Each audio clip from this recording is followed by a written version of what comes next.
ओम नमः शिवाय। मित्रों, ये प्रस्तुति तुलसीकृत रामचरितमानस का नित्य अध्ययन करने में आपकी सहायता करने का मात्र एक प्रयास है। केवल एक अनुरोध है कि मानस पाठ करते समय अपने हृदय में हनुमान जी महाराज को अवश्य स्थान दें अथवा उन्हीं के कानों से मानस पाठ का श्रवण करें। जय सिया राम।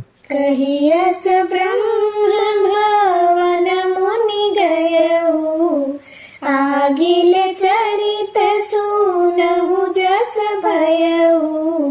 पति एकांत पाई कह मैना, नाथ न मैं समूझे मुनि बैना। यों कहकर नारद मुनि ब्रह्मलोक को चले गए। अब आगे जो चरित्र हुआ उसे सुनो। पति को एकांत में पाकर मैना ने कहा, हे नाथ, मैंने मुनि के वचनों का अर्थ नहीं समझा। जो घरु बरु कुलु होई अनुपा, करिय विबाहु सूता अनुरूपा। नत कन्या बरु रहु कुआरी, कंत उमा मम प्राण प्यारी। जो हमारी कन्या के अनुकूल घर वर और कुल उत्तम हो तो विवाह कीजिए, नहीं तो लड़की चाहे कुंवारी ही रहे। मैं अयोग्य वर के साथ उसका विवाह नहीं करना चाहती, क्योंकि हे स्वामिन, पार्वती मुझको प्राणों के समान प्यारी है। जो न मिली बरु गिरि जहि जोगु, गिरि जड़ सहज काहि सब लोगु। सोई बिचारी पति करेहु विबाहु, जहि न बहोरी होई उरदाहु। यदि पार्वती के योग्य वर ना मिला तो सब लोग कहेंगे कि पर्वत स्वभाव से ही जड़ अर्थात मूर्ख होते हैं। हे स्वामी, इस बात को विचार कर ही विवाह कीजिएगा, जिसमें फिर पीछे हृदय में संताप ना हो। अस कहि परि चरण धरि सीसा, बोले सहित स्नेह गिरीसा। बरु पावक प्रगट शशि माही, नारद बचनु अन्यथा नाही। इस प्रकार कहकर मैना पति के चरणों पर मस्तक रखकर गिर पड़ी। तब हिमवान ने प्रेम से कहा, चाहे चंद्रमा में अग्नि प्रकट हो जाए, पर नारद जी के वचन झूठे नहीं हो सकते। प्रिया सोचु परिहरहु सबु, सुमिरहु श्री भगवान। पार्वती निर्मयऊ जहि, सोई करहि कल्याण। हे प्रिय, सब सोच छोड़कर श्री भगवान का स्मरण करो।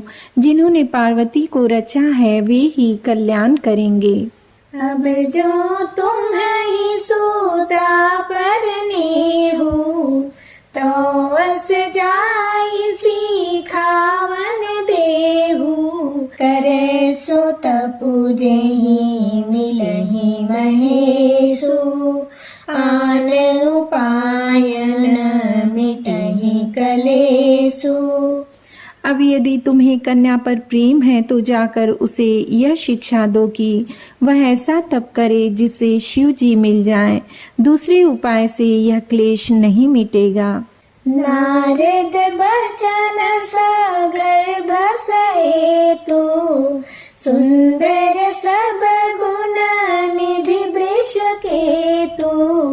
अस विचारी तुम तजहु असंका, सबहि भांति संकरु अकलंका। नारद जी के वचन रहस्य से युक्त और सकारण हैं और शिव जी समस्त सुंदर गुणों के भंडार हैं। यह विचार कर तुम संदेह को छोड़ दो। शिव जी सभी तरह से निष्कलंक हैं। सुनि पति बचन हरषि मन माही,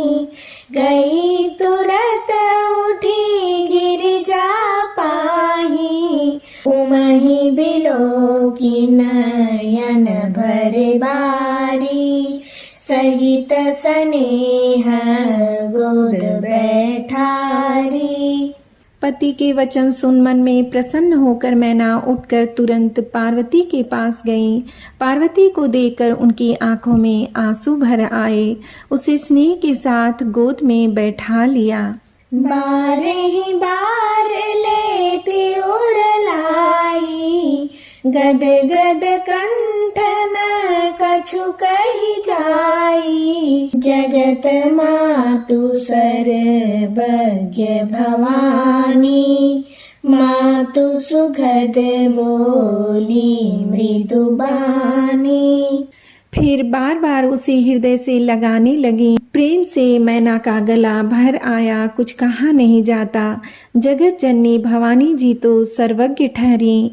माता के मन की दशा को जानकर वे माता को सुख देने वाली कोमल वाणी से बोली। सुनहि मातु मैं दीखस, सपन सुनावहु तोहि। सुंदर गौर सुबी प्रबर, अस उपदेश मोहि। माँ सुन, मैं तुझे सुनाती हूँ। मैंने ऐसा स्वप्न देखा है कि मुझे एक सुंदर गौरवर्ण श्रेष्ठ ब्राह्मण ने ऐसा उपदेश दिया है।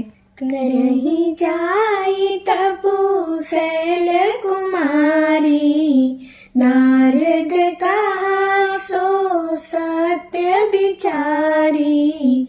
मातु पितहि पुनि यह मत भावा, तपु सुख प्रद दुख दोष न सावा।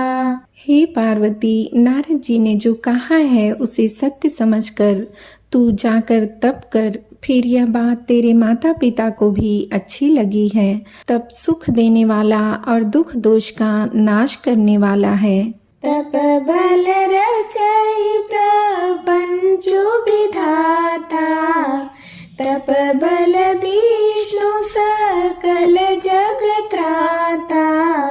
तप बल शंभु करहि संहारा, तप बल शेषु धरहि महिभारा। तप के बल से ही ब्रह्मा संसार को रचते हैं और तप के बल से ही विष्णु सारे जगत का पालन करते हैं। तप के बल से ही शंभु अर्थात रुद्र रूप से जगत का संहार करते हैं और तप के बल से ही शेष जी पृथ्वी का भार धारण करते हैं। तप आधार सब सृष्टि भवानी, करहि जाई तपो अस जिय जानी। सुनत बचन विस्मित महतारी, सपन सुनायऊ गिरि हकारी। हे भवानी, सारी सृष्टि तप के ही आधार पर है। ऐसा जी में जानकर तू जाकर तप कर। यह बात सुनकर माता को बड़ा अचरज हुआ और उसने हिमवान को बुलाकर वह स्वप्न सुनाया। मातु पितहि बहु विधि समुझाई, चली उमा तप हित हर्षाई। प्रिय परिवार पिता अरु माता, भय विकल मुख आवन बाता। माता पिता को बहुत तरह से समझाकर बड़े हर्ष के साथ पार्वती जी तप करने के लिए चलीं। प्यारे कुटुंबी पिता और माता सब व्याकुल हो गए। किसी के मुंह से बात नहीं निकलती। वेद सिरा मुनि आई तब, सबहि कहा समुझाई।